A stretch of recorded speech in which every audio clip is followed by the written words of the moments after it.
A lot of you are very pleased with the result of the UK general election, and you view it as a victory for the EU. Let me give you a sense of perspective. In the 2015 general election, just 13% of voters voted for parties, namely UKIP, which was the only one that wanted to leave the European Union.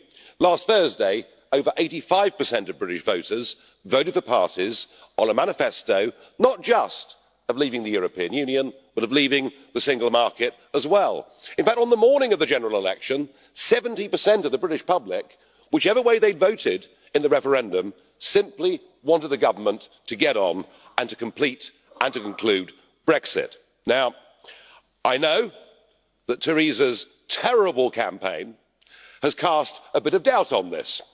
And I saw that Emmanuel Macron yesterday, a call echoed by Mr Verhofstadt this morning, said there's still time for the United Kingdom to change its mind. You don't have to leave. Let me tell you, the only certainty in this mess is that we will be leaving.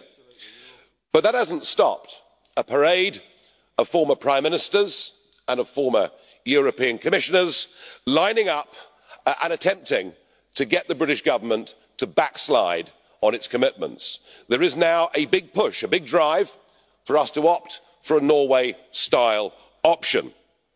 And I have to confess that your chief negotiator, Mr Barnier, is right, because it took Theresa May 9 months to trigger Article 50, and by the time the talks start, it will be nearly 4 months since it was triggered. So I do accept that we go into this as a British government with a British Prime Minister in a very weak position.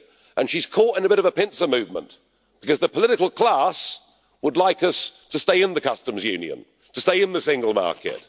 But the people have made it perfectly clear they want us to leave both of those things. And I would say this, that unless Theresa May, and it's difficult for her because she never really believed in Brexit, but unless Theresa May stands up at the summit next week and in those negotiations and makes it absolutely clear that she's not giving an inch, that we are leaving the single market, unless she does those things, her own party will get rid of her, and then yet more time will be lost.